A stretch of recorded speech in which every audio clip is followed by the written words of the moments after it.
Shalom, selamat pagi saudara yang diberkati Tuhan. Selamat datang di Devotion ICC Bandung. Pagi ini saya beri judul Menjaga Hati. Saudara, dalam ilmu vokal terdapat beberapa teknik yang mendukung seseorang untuk bisa bernyanyi dengan baik dan benar. Salah satunya dikenal dengan nama intonasi. Intonasi merupakan tinggi rendahnya suatu nada yang harus dijangkau dengan tepat. Syarat untuk terbentuknya intonasi yang baik yaitu seorang penyanyi harus memiliki pendengaran yang baik. Intonasi merupakan bagian penting saat bernyanyi. Ketika seorang penyanyi tidak memiliki intonasi yang baik, maka suara yang dihasilkan akan out of tune atau fals. Dan ini sangat mengganggu atau berdampak kurang baik bagi orang yang ada di sekitar penyanyi tersebut. Nah, seperti halnya dalam bernyanyi, saudara, demikian pula dalam kehidupan sehari-hari. Indera pendengaran kita sangat mempengaruhi suasana hati kita. Apa yang kita dengar bisa membuat kita bahagia ataupun sedih. Ya, kita nggak bisa menyaring apapun yang kita dengar sehari-hari tanpa melakukan kebenaran firman Tuhan. Nah, saya bisa aja mendengarkan berita tentang ini, berita tentang itu, dan apapun juga. Dan itu bisa saja mempengaruhi mood saya pada saat itu. Nah, saudara pun mungkin mengalami hal yang sama. Nah, pagi ini kita akan melihat beberapa contoh dari Alkitab yang menggambarkan betapa berpengaruhnya indera pendengaran atau telinga terhadap suasana hati. Nah, yang pertama kita akan belajar dari sosok Saul. Mari bersama-sama kita baca dalam 1 Samuel 18 ayat 6 hingga ayat yang ke-9. Izinkan saya membacakan buat saudara sekalian. Tetapi pada waktu mereka pulang, ketika Daud kembali sesudah mengalahkan orang Filistin itu, keluarlah orang-orang perempuan dari segala kota Israel menyongsong Raja Saul sambil menyanyi dan menari-nari dengan memukul rebana, dengan bersukaria dan dengan membunyikan gerincing. Ayat yang ke-7, dan perempuan yang menari-nari itu menyanyi berbalas-balasan. Katanya, Saul mengalahkan beribu-ribu musuh, tetapi Daud berlaksa-laksa. Lalu bangkitlah amarah Saul dengan sangat, dan perkataan itu menyebalkan hatinya. Sebab pikirnya, kepada Daud diperhitungkan mereka berlaksa-laksa, tetapi kepadaku diperhitungkannya beribu-ribu. Akhir-akhirnya jabatan raja itu pun jatuh kepadanya. Ayat yang ke-9, sejak hari itu maka Saul selalu mendengki Daud. Setelah saya membaca bagian dari firman Tuhan ini, saya bisa melihat awal kebencian Saul terhadap Daud, yaitu ketika dia mendengar sesuatu yang diucapkan oleh orang dan memunculkan di hatinya rasa tidak senang, rasa tidak nyaman. Ketika dia mendengar bahwa Daud dielu-elukan lebih dibanding dirinya, di situ ada kecemburuan, dan itu membuat hatinya panas. Itu membuat dia marah. Saudara, di bagian firman yang lain, di dalam Ayub 12 ayat 11, bukankah telinga menguji kata-kata seperti langit-langit mencecap makanan? Jadi telinga kita itu seharusnya bisa menguji setiap kata-kata yang kita dengarkan. Nah, ini pengalaman dari Saul. Kenapa dia bisa benci kepada Raja Daud? Nah, sekarang kita akan melihat contoh yang kedua. Kita akan belajar dari Raja Daud yang di dalam firman Tuhan dikatakan dia seorang yang berkenan di hati Tuhan. Nah, saudara, kalau kita lihat Raja Daud ini merupakan tokoh yang sangat besar di dalam firman Tuhan, tapi dia pun tidak luput dari kesalahan. Dia melakukan sebuah kesalahan yang fatal ketika dia melihat Batsheba mandi, dan akhirnya itu memunculkan berbagai imajinasi sehingga membuat dia secara tidak langsung membunuh Uria, suami dari Batseba. Dia memerintahkan agar Uria untuk bisa berperang di barisan paling depan dari bangsa Israel, sehingga Uria ini mati. Dan saudara tahu, hal ini bukan tanpa perhitungan. Daud sudah memperhitungkan hal ini, dan memang tujuannya yaitu supaya Uria ini mati. Setelah semuanya terjadi, saudara, di dalam 2 Samuel 12 ayat 1 hingga ayat yang ke-9, kita baca bersama-sama. Setelah semua kejahatan yang Daud perbuat, Nathan memperingatkan Daud sehingga Daud menyesal. Ini judul perikopnya. Saya bacakan buat saudara. Yang pertama, ayat pertama. Tuhan mengutus Nathan kepada Daud. Ia datang pada Daud dan berkata kepadanya, ada 2 orang dalam suatu kota, yang seorang kaya, yang lain miskin. Si kaya mempunyai sangat banyak kambing domba dan lembu sapi.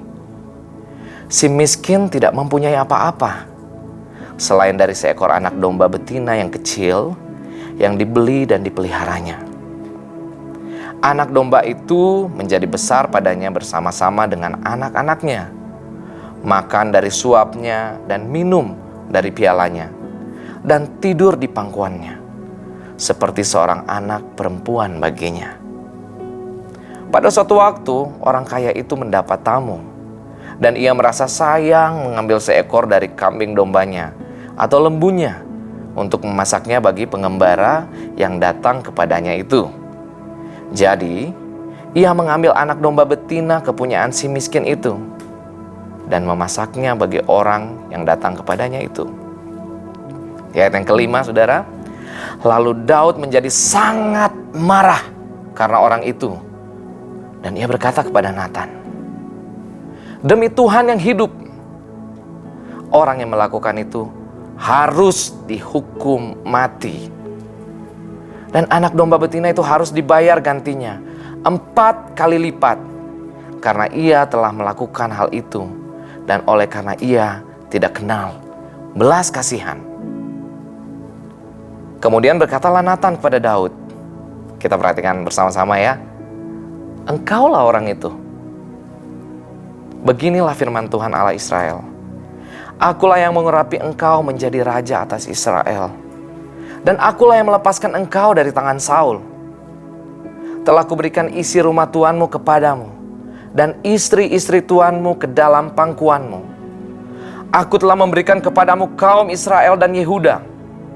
Dan seandainya itu belum cukup, tentu kutambah lagi ini dan itu kepadamu. Mengapa engkau menghina Tuhan dengan melakukan apa yang jahat di matanya? Uria orang Het itu kau biarkan ditewaskan dengan pedang. Istrinya kau ambil menjadi istrimu, dan dia sendiri telah kau biarkan dibunuh oleh pedang Bani Amon.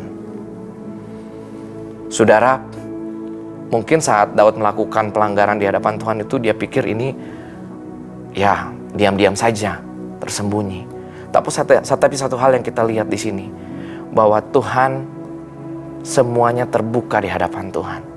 Tidak ada yang tersembunyi di hadapan Tuhan. Kehidupan saudara dan saya, semuanya terbuka di hadapan Tuhan.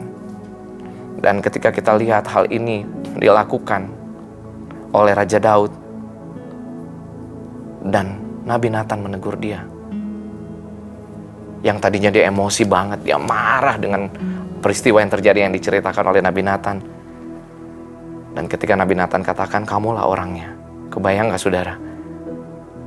Wow, itu saya gak bisa bayangin bagaimana ekspresi Raja Daud saat itu.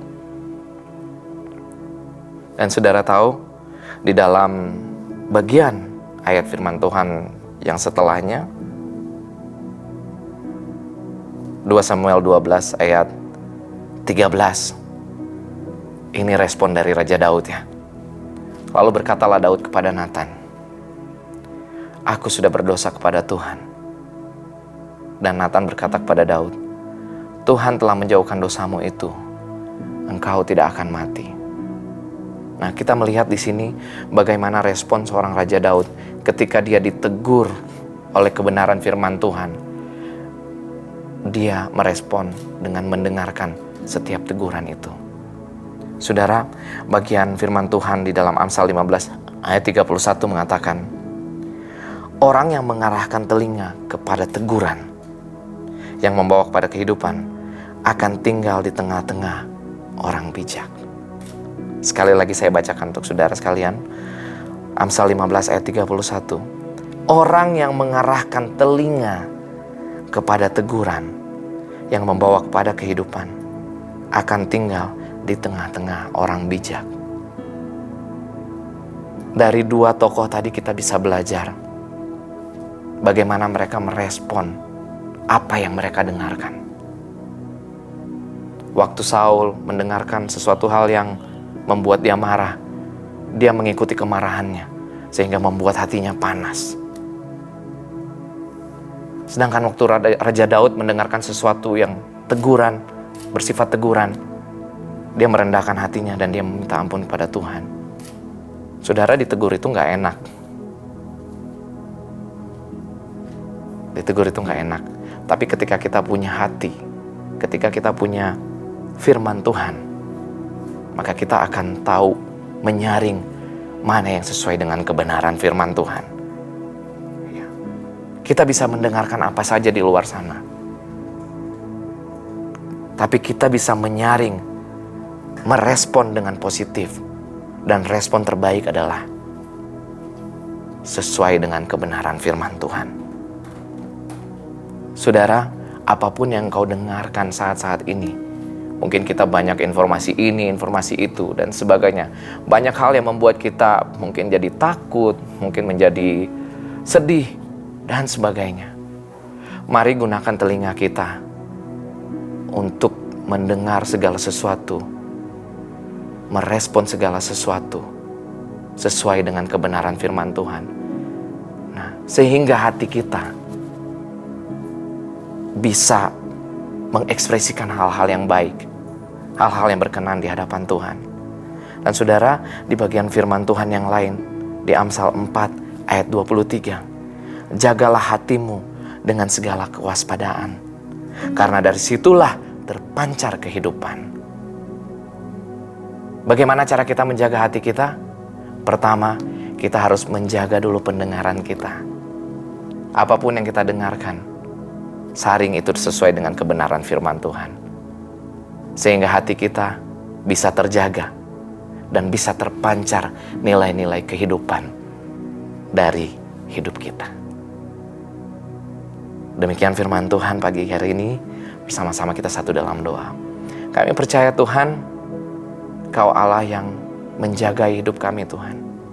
Dan kami mau Tuhan, setiap langkah kami, apapun yang kami dengar Tuhan, kami mau saring itu dalam kebenaran firman-Mu Tuhan. Kami mau membaca firman-Mu Tuhan setiap hari Tuhan. Sehingga kami boleh memiliki iman yang teguh hanya kepada Engkau Tuhan.